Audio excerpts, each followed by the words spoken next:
गुजरात के दबोई से है, जहां विश्व पर्यावरण दिवस के दिन दबोई तालुका की प्रसिद्ध वधवाना झील में 8 बड़े और पुराने पेड़ों की कटाई का मामला सामने आने से ग्रामीणों और पर्यावरण प्रेमियों में भारी नाराजगी है। स्थानीय लोगों का आरोप है कि पेड़ों को असामाजिक तत्वों और लकड़ी चोरों द्वारा काटा गया है। पर्यावरणविद ईश्वर भाई मणिलाल बासवा ने कहा है कि ये पेड़ प्रवासी और स्थानीय पक्षियों के लिए महत्वपूर्ण आश्रय स्थल है। मानसून और सर्दियों के दौरान देश विदेश से आने वाले हजारों पक्षी इन्हीं पेड़ों पर बैठते हैं और घोंसला बनाते थे। पेड़ों की कटाई से पक्षियों के प्राकृतिक आवास पे गंभीर संकट खड़ा हो गया है। ग्रामीणों ने वन विभाग और प्रशासन से दोषियों की पहचान कर कड़ी कार्रवाई की मांग की है। लोगों का कहना है कि झील क्षेत्र में सुरक्षा और निगरानी व्यवस्था होने के बावजूद इतने बड़े पेड़ों की कटाई होना कई सवाल खड़े करता है।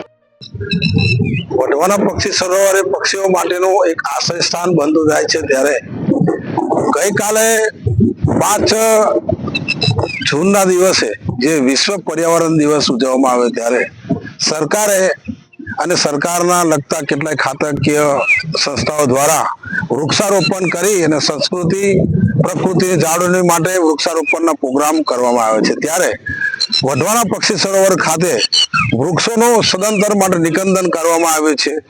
જે લોકોએ આ વૃક્ષો આપ જોઈ રહ્યા છો તસવીરમાં વૃક્ષો કાપવામાં આવ્યા છે એ લોકોને અમારા પ્રકૃતિ પ્રેમી તરફથી એક માંગ છે કે આ લોકોને કડકમાં કડક સજા થવી જોઈએ અને એક વૃક્ષ દીઠ 10 વૃક્ષ વાવવા માટે એમને દંડ કરવો જોઈએ। એ રીતે અહીંયા સ્થળ પર લગભગ 8 વૃક્ષ કપાયા છે તો 8 10 80 વૃક્ષ 5 વર્ષ સુધી વાઈને એને ઉછેરે એવો દંડ કરવો જોઈએ।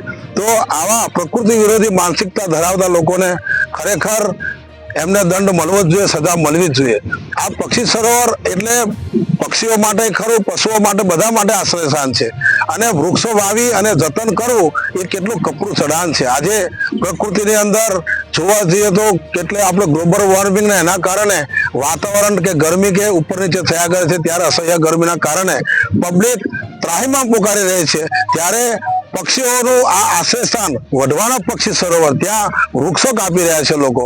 અહીંયા આ વૃક્ષો જે કાપ્યા છે આમાં કેટલાય પક્ષીઓના માળા હતા જે માળાઓ તૈયાર કરીને પક્ષીઓ ઈંડા અને બચ્ચા પણ ત્યાં કર્યા હતા પરંતુ આ જોયા ભર્યા આગળ જે વૃક્ષો કાપ્યા છે પક્ષીઓના ઘર છીનવાઈ ગયા છે અને આ વૃક્ષો કપાવાથી અમારા આજુબાજુના પ્રકૃતિ પ્રેમીઓમાં ઘરે गुजरात के दबोई से लाल भाई भटियारा की रिपोर्ट।